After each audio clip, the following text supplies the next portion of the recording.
best be used serving students at a law school. So I worked at Ohio State University for about a year, and then after that I moved to St. Petersburg Beach, Florida, where it's much nicer than Columbus, Ohio. And I work at Stetson University College of Law. Stetson University College of Law is number 3 in bar passage. FIU loves to talk about their number 1 bar passage, which is outstanding. Stetson's number 3, but we are number 1 in job placement, just saying.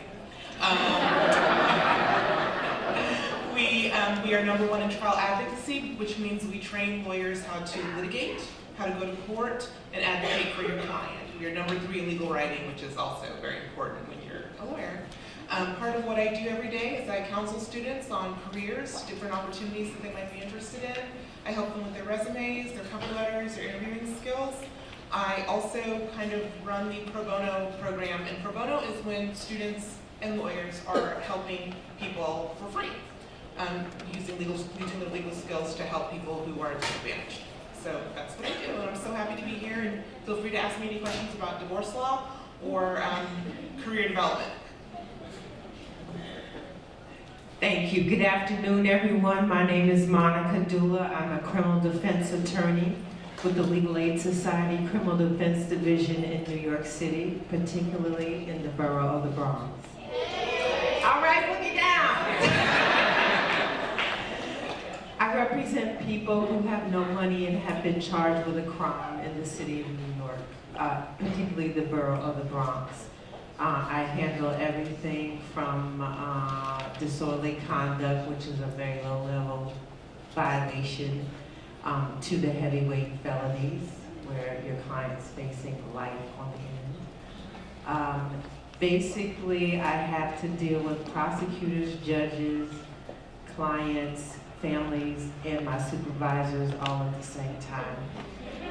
So basically, I have to learn how to balance a lot of personalities, and once I can balance the personalities, then I can practice the art of law. I know you guys have heard a ton of terms, but I just wanted to make it clear to you, I go to court every day. Mergers and acquisitions, you heard one of the people use the term M&A, that's mergers and acquisitions. They don't go to court. That's a transactional type of situation where this company hires lawyers to represent them, and another company hires lawyers to represent them, and they talk to each other, negotiate to see what is what and who gets what and where the money goes. And you also heard another term called transactional attorneys. They don't go to court either. They generally represent someone that's buying or selling something. They go to lots of meetings, have lots of conference calls, but they don't go to court. Now, when it goes wrong, they generally work for law firms that have lots of litigators. And so the litigators get the phone call, and then there are litigators, and then there are trial attorneys. And so the litigators call in the trial attorneys if it has to go to trial, but that's a rare thing too. So I'm also Vice President of the National Bar Association in charge of membership, so please come see me for an application. Thank you. All right, good afternoon, everyone. My name is Cheryl Joseph, and I am a Justice of the Supreme Court of the State of New York. I was appointed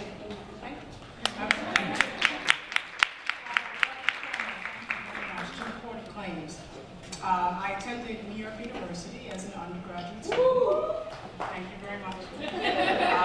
I also attended NYU Law. Thank you. And I wanted to get into law really because, as basic as it sounds, and they always tell you never ever to say this in an interview, I really wanted to help people. I have to be honest with you.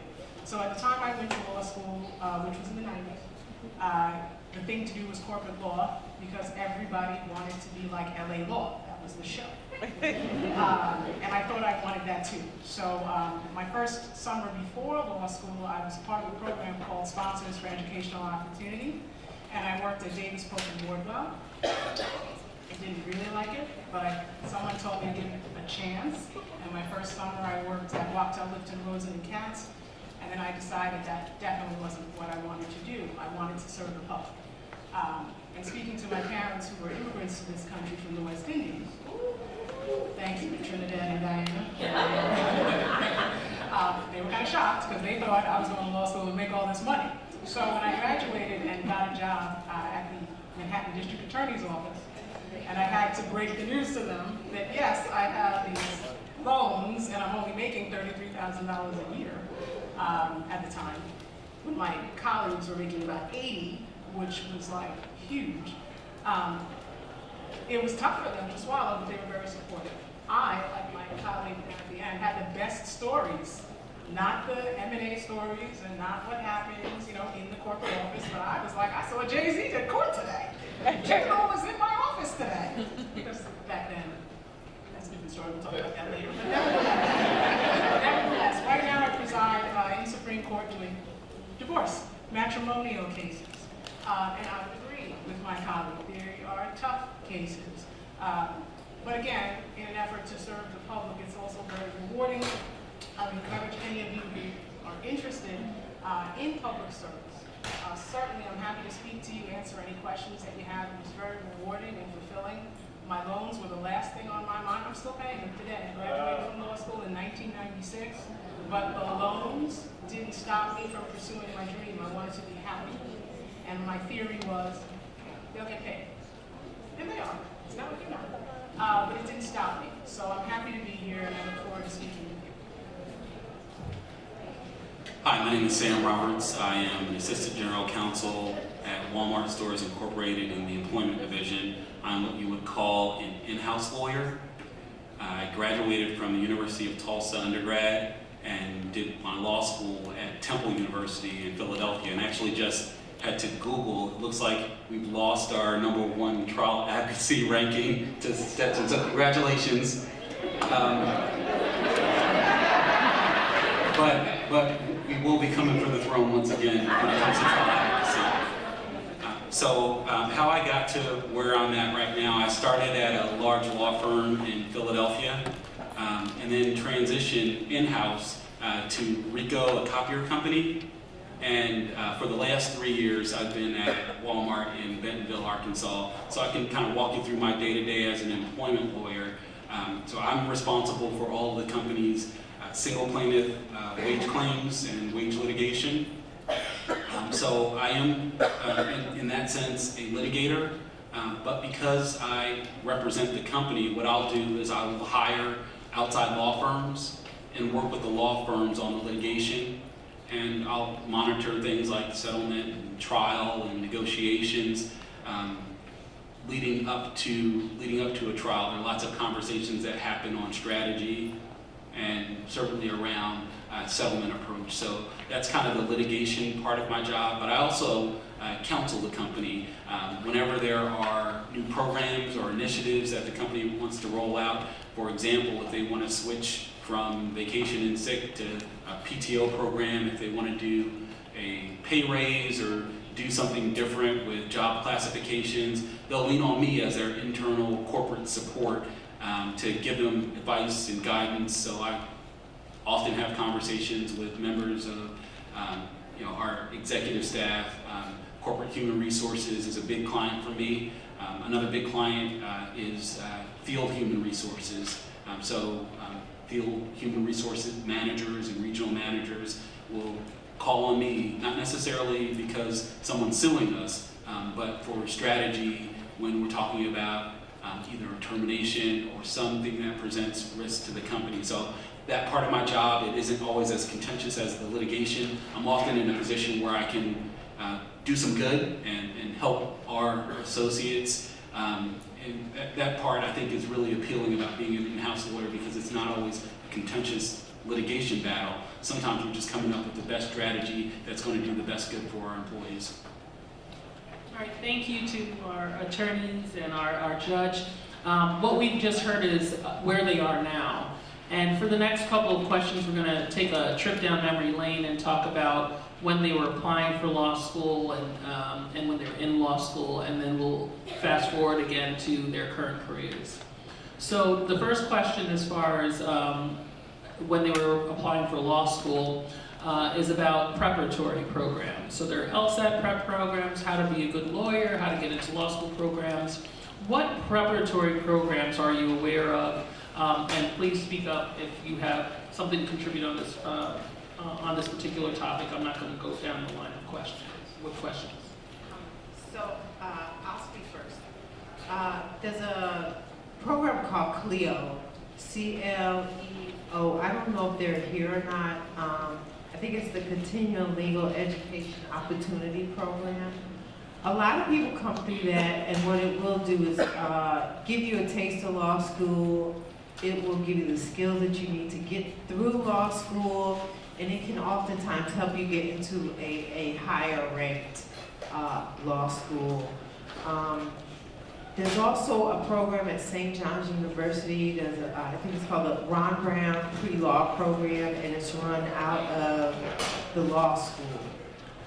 In Georgetown University Law School, Dean Everett Belly and Donald Temple have a program that they run for young people going into law school, and it's very inexpensive. I don't know of any others, but also Kaplan, if you have a lot of money, Kaplan has a program.